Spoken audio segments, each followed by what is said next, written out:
வணக்கம். இந்த வீடியோல நம்ம ரீசென்ட்டா கம்ப்ளீட் பண்ண ஃபேன்சி ஷாப் உடைய கம்ப்ளீட் மேக்கிங் வீடியோ தான் பார்க்க போறோங்க. இந்த ஃபேன்சி ஷாப் வந்து நம்ம திருப்பூர்ல பண்ணியிருக்கோங்க. இந்த ஷாப் பொறுத்தவரைக்கும் கிளையண்டோட பட்ஜெட்ட பேஸ் பண்ணி நம்ம பார்ட்டிக்கிள் போர்ட்ல பண்ணி குடுத்துருக்கோங்க. கிளையண்ட் ரொம்ப பட்ஜெட்ல கேட்டிருந்ததுனால பார்ட்டிக்கிள் போர்ட்ல நம்ம ட்ரை பண்ணி ஒர்க் பண்ணி குடுத்துருக்கோங்க. கலர் காம்பினேஷன் பார்த்தீங்கன்னா, டீக் வித் ஒயிட்ல ட்ரை பண்ணியிருக்கோங்க.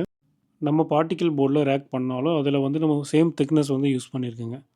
எக்ஸாம்பிளுக்கு பார்த்தீங்கன்னா, இப்ப இந்த ரேக்குடைய ஹைட் பீஸுமு, ஷெல்ஃப் எல்லாமே 17 போட்டிருக்கும். அதே திக்னஸ் தான் வந்து ரேக்குடைய பேக் சைட்ல அடிப்பாங்க இல்லையா? பேக் ஷீட்ன்னு சொல்லுவோம். அந்த பேக் ஷீட்ட வந்து நம்ம 17 எம்எம்லயே பண்ணி குடுத்துருக்கோங்க.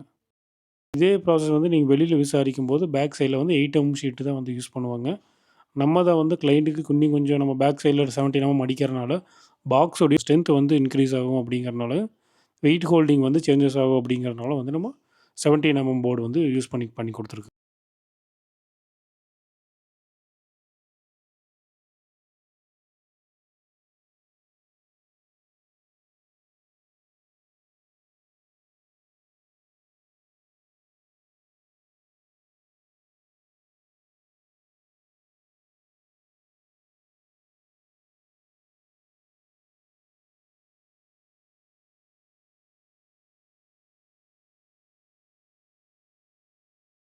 நெக்ஸ்ட் கட்டிங் முடிஞ்சதுக்கப்புறம் பார்த்தீங்கன்னா, நம்ம வந்து எட்ஜ் பேண்டிங் பண்றோங்க. எங்க மெஷின்ல வந்து எட்ஜ் பேண்டிங் பண்றோம். மேனுவல் எட்ஜ் பேண்டிங் கிடையாது.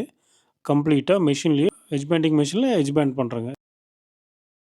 ஸோ, இதில பண்ணும்போது என்ன அப்டின்னா, நம்ம வந்து நமக்கு எட்ஜஸ் எல்லாம் வந்து ஷார்ப்பா இருக்காம கர்வ் பண்ணியிருக்குங்க. கார்னர்ஸ் எல்லாம் வந்து கர்வ் பண்ணியிருக்கும். ஸோ, வந்து கை அங்கங்க படும்போது எந்தவித அ காயங்கள் வந்து இது ஆகாதுங்க. மெஷின்லயே இது எட்ஜ் பேண்டிங் பண்ணி வருதுங்க. இது நீங்க மத்த பக்கம் நீங்க பண்ணும்போது கேட்டு பாருங்க. அவங்க கண்டிப்பா வந்து மேனுவலா கையில ஒட்டுவாங்க. இந்த பட்ஜெட்ல பண்ணும்போது கண்டிப்பா மேனுவலா கையில வந்து அயர்னிங் டேப் இல்ல பிவிசி நார்மல் டேப் 0.5 டேப் அந்த மாரி ஒட்டி குடுப்பாங்க. நம்ம வந்து 0.8 ஆர் 1.3 வந்து நம்ம ட்ரை பண்ணி கார்னர்ஸ் வந்து கர்வ் பண்ணி நம்ம பண்ணி குடுக்குறோங்க.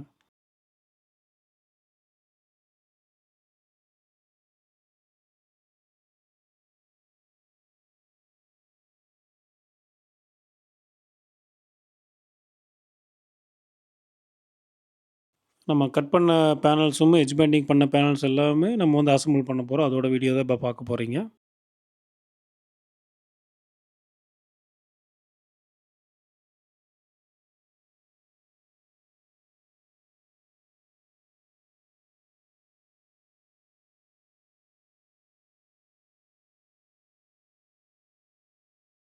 ரேக் வந்து பார்த்தீங்கன்னா, ஃபேன்சி ஷாப் அப்படிங்கிறதுனால வந்து டெப்த் வந்து நம்ம 1 ஃபீட் டெப்த் குடுத்துட்டு, ஹைட் வந்து 7 ஃபீட் விட்த் வந்து பார்த்தீங்கன்னா, ஷாப்போட டைமென்ஷனுக்கு தகுந்த மாரி டிஃபரன்ஷியேட் ஆகுறனால, ஒரு ஆவரேஜா ஒரு 3 1/2 ஃபீட் வந்து நம்ம விட்த் குடுத்து, டோட்டலா வந்து 18 ஃபீட் வந்து கன்டினியூட்டியா வந்து எல் ஷேப்ல வால் ரேக் வந்து ப்ரொவைட் பண்ணியிருக்கேங்க.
இப்ப நம்ம இன்ஸ்டாலேஷன் பண்ற ரேக்ஸ் எல்லாமே கம்ப்ளீட்டா இன்கேஸ் வந்து நமக்கு வேற ஷாப் வந்து ரீலொகேட் பண்ணணும் அப்படின்னா, கம்ப்ளீட்டா நம்ம டிஸ்மேண்டில் பண்ணி நம்ம நீட்டா வேற பக்கம் ரீலொகேட் பண்ணிக்கலாங்க. அதுக்கு தகுந்த மாரி தான் நம்ம ஒர்க் பண்ணி குடுத்துட்டுருக்குறோம்.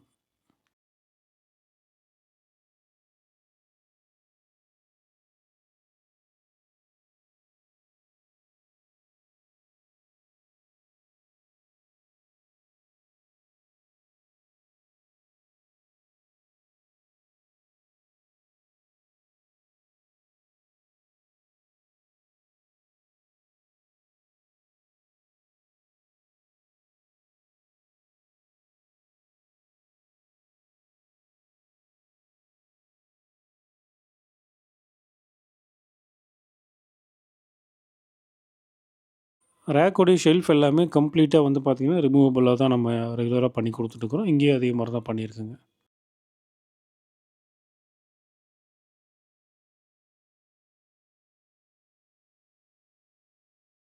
கேஷ் கவுண்டர் அப்படியே பேக் சைடு வந்து பார்த்தீங்கன்னா, பேனலிங்க்கு உண்டான பூஜை ரூம் பேனலிங்க்கு உண்டான ஸ்பேஸ் வந்து நம்ம ப்ரொவைட் பண்ணியிருக்கிறோம். கிளையண்ட் வந்து அவங்க ஃபோட்டோ ஃப்ரேம்ஸ் வந்து அதில ஹேங் பண்ணிக்கலாங்க. ஷாப்போட ஃப்ரண்ட் சைடுல இருக்கிற கிளாஸ் ரேக் வந்து பார்த்தீங்கன்னா, 8/4 சைஸ்ல பண்ணி குடுத்துருக்கோங்க. இதுல நம்ம ஃப்ரண்டேஜ்ல வந்து கிளாஸ் ப்ரொவிஷன் குடுத்துருக்குறோம். அது அந்த கிளாஸ் ஓப்பனிங் எதுக்குன்னு பார்த்தீங்கன்னா, நம்ம வைக்கக்கூடிய திங்ஸ் எல்லாம் வந்து வெளியில நமக்கு விசிபிலிட்டி தெரியணும் அப்படிங்கிறனால, ஃப்ரண்ட் சைடுல வந்து ஒரு 2 1/2 ஃபீட்டுக்கு மேல இருந்து பேலன்ஸ் ஒரு 4 ஃபீட்டுக்கு வந்து நம்ம அப்படியே வந்து கிளாஸ் டிஸ்ப்ளேக்காக யூஸ் பண்ணியிருக்கிறோம். பேலன்ஸ் ஏரியா வந்து பார்த்தீங்கன்னா, கேஷ் கவுண்டர் இருக்கிறனால அந்த ஏரியா வந்து கொஞ்சம் பிரைவசிக்காக நம்ம வந்து ஹைட் பண்ணியிருக்கோங்க அந்த ஸ்பேஸ்ல. அண்ட் ஆல்சோ வந்து பார்த்தீங்கன்னா, கிளாஸ் டிஸ்ப்ளே டேபிள் ஒண்ணு பண்ணியிருக்குங்க. டோட்டலா 6 ஃபீட் லென்த்துல, 1 1/2 ஃபீட் விட்த்ல 12 கிளாஸ் யூஸ் பண்ணி நம்ம பண்ணியிருக்கோம். டாப் அண்ட் ஃப்ரண்ட் வந்து 12 கிளாஸ் யூஸ் பண்ணி நம்ம பண்ணி குடுத்துருக்கோங்க. அப்படியே கேஷ் கவுண்டருக்கு நேர் ஆப்போசிட்ல பார்த்தீங்கன்னா, ஒரு ஒரு 8 ஃபீட் விட்த்ல 7 ஃபீட் ஹைட்ல வந்து நம்ம ஹூக்ஸ் எல்லாம் டிஸ்ப்ளே பண்றதுக்கு உண்டான ப்ரொவிஷனுக்காக நம்ம போர்ட் வந்து ஃபிக்ஸ் பண்ணி குடுத்துருக்கோங்க. கிளையண்ட் வந்து அவங்களுக்கு தேவையான ஹூக்ஸ் ஒர்க்லாம் அதில வந்து அவங்க டிஸ்ப்ளே பண்ணிக்கிறாங்க அதில. As per the client requirement டோட்டலா 3 ரேக்ஸ்ல வந்து ஆஃப் போர்ஷன் மட்டும் ஸ்லைடிங் கிளாஸ் டோர் கேட்டிருந்தாங்க. ஸோ, அதையும் நம்ம வந்து ஒர்க் பண்ணி குடுத்துருக்கோங்க.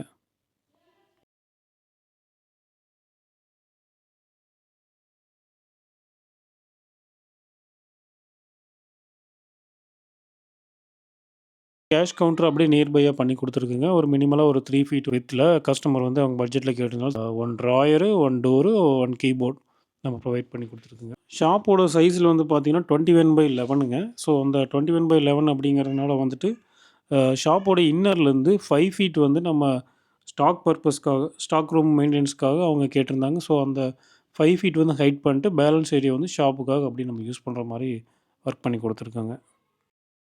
ஃபேன்சி ஷாப், மெடிக்கல், கார்மெண்ட்ஸுங்க, textile, hardware shop, mobile shop எல்லா விதமான ஷாப் இன்டீரியர்ஸ் ஒர்க்கு நம்ம கமர்ஷியல் ஒர்க் எல்லாம் பண்ணி குடுத்துட்டுருக்குறோங்க. As well as villa interior work நம்ம பண்ணி குடுத்துட்டுருக்குறோம். உங்களுக்கு எதா ரெக்யர்மென்ட் இருந்துச்சு அப்படின்னா, கண்டிப்பா நம்மள கான்டாக்ட் பண்ணுங்க ஃப்ரெண்ட்ஸ். இந்த வீடியோ பிடிச்சிருந்ததுன்னா, மறக்காம லைக் பண்ணிட்டு நம்ம சேனலுக்கு சப்ஸ்கிரைப் பண்ணி வைங்க ஃப்ரெண்ட்ஸ். தேங்க் யூ ஃபார் வாட்சிங்.